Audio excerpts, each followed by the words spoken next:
Shock Monkey Radio is entertainment for adults, by adults, and the views and opinions expressed here do not reflect upon the sponsors or FXBG Public Radio. For additional information, please refer to the United States Bill of Rights. Stand warned. I watched The Warriors again this past weekend.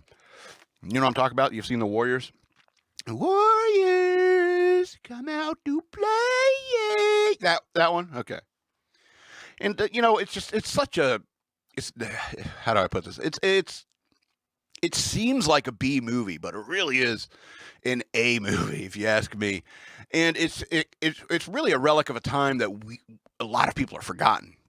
You know, this masculine energy. It's because it's a delightfully masculine movie. And it all takes place in an age before World of Warcraft, you know. It's like all these guys are, fit teenage boys and there's no World of Warcraft that exists yet to keep them at home on their butts. So they're all in shape and they're all on the streets and all of them are forming gangs, and they have to go to this rally of this guy Cyrus. He's trying to apparently unite all the gangs. And then some, I guess a sociopath. That's I think his name is Luther. What was he? A member of there's so many gangs it's hard to keep track. I can't remember the name of the gang. The Rogues, I think, yeah. And he blames it on the Warriors.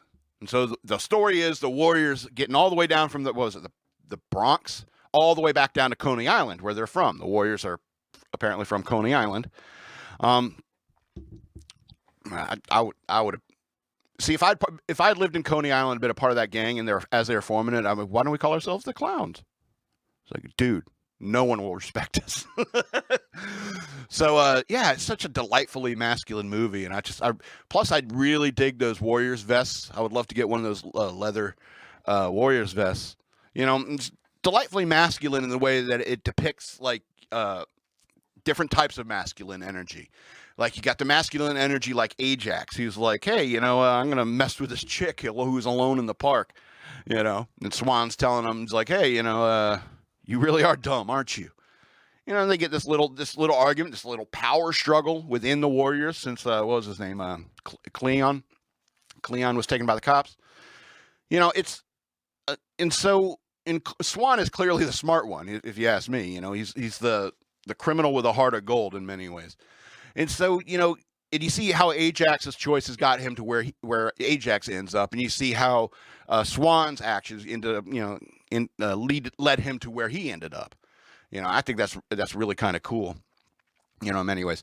It's also it reminded me what I was watching. It reminded me of Vincent Vega and what's Samuel L. Jackson's character in Pulp Fiction. John Travolta and Samuel L. Jackson, Vincent Vega, and I'm blanking on his character's name. Anyway, but they have this conversation after being shot at, and Vincent Vega and what's his name? Shoot, the bad motherfucker. He says, after this, I want to walk the earth. I want to get out of this life. I feel like I dodged the bullet literally, so I want to move on with my life. And then later, you find out in the movies, like Vincent Vega, you're going to be a bum. You're going to leave this job. You're going to do this. You're going to be a bum. But Vincent ends up getting killed. And Samuel L. Jackson's character goes on about his life. I think that's interesting. It's like these two masculine perspectives, and the choices they make, and the disagreements on the choices that they make, and where they end up. So I think that's kind of an interesting thing. But I would love to get one of those warrior leather vests. Have warriors on the back. But I started thinking about it, and it was like, I would look incredibly, incredibly silly in this thing with my a leather vest, my big old beer gut hanging out, my pale chest with a little patch of hair here in the middle, just walking down the street. And the Warriors, hey, sometimes we grow up and just end up drinking beer. But we still got a bad rep. From Coney Island to the Bronx, we got a bad rep.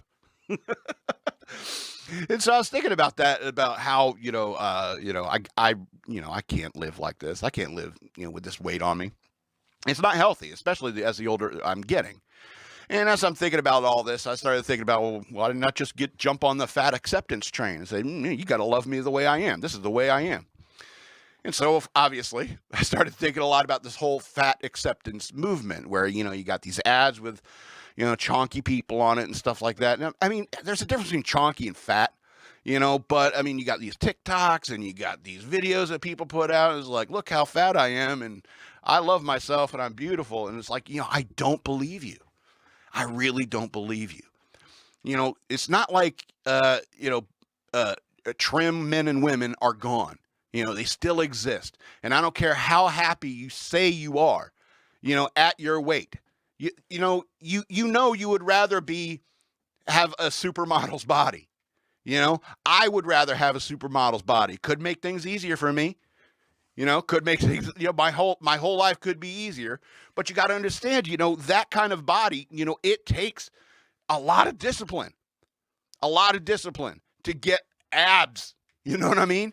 It takes a lot of discipline, not only what you eat, but also your exercise regimen. All right. It's hard. It's hard to get your body hard. You know what I mean? And that's why, people who do it deserve all the rewards they get from it.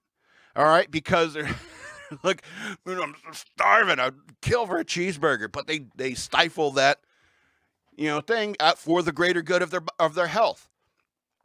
My knees are popping all the time. And the reason why they're popping all the time is because they're carrying around more weight than they're designed to carry.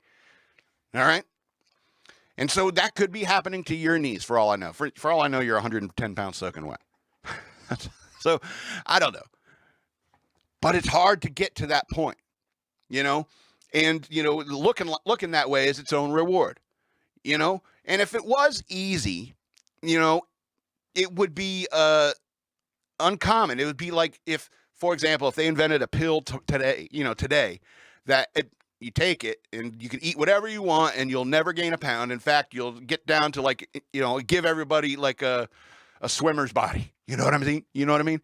And so, and then I would stop taking the pill because all of a sudden the chubby guy is different and everyone wants to have sex with the chubby guy, but because it's hard, that is what is attractive. Do you understand what I'm saying?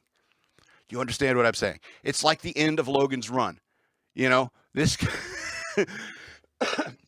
this old man has been hanging out near this enclosed city. And at the end of the movie, all these teenage hot girls come out there and they're like, whoa, he's got hair on his face and it's gray. You know that dude got stupid laid after the end of that movie. You can just, the morality of it, you can argue all you want, but I mean, let's be honest. Because they had a hedonistic society in there, and it's like, ooh, he looks different. I want to bang that person. And that's the point, even trim people, there's like guys like I've been thin all my life, but I've never had the abs, because you really got to get that body fat, like really low to get abs. You know what I mean? I guess I'm just mad that I never got abs. Never in my life. I never said, wow, I have abs. No, it's just a stomach. It's always been just a stomach. Even when it was flat, it was flat. It was smooth. And it is hard. It's hard to live that way. And I got to be disciplined for myself, for my own health, and for my own, well-being. Because nobody wants a beer gut pushing against I don't know, man. There might be some chicks with a fetish for it, but, it's, plus I want to wear that Warriors jacket. I want to get one of those Warriors vests and look good doing it. I suppose, but I mean, would I only wear it on Halloween or would I probably want to wear it all the time. And you can sit there and argue all you want. It's like real men don't wear vests. And I think the only exception to that is the fact that it's a leather vest with no shirt underneath.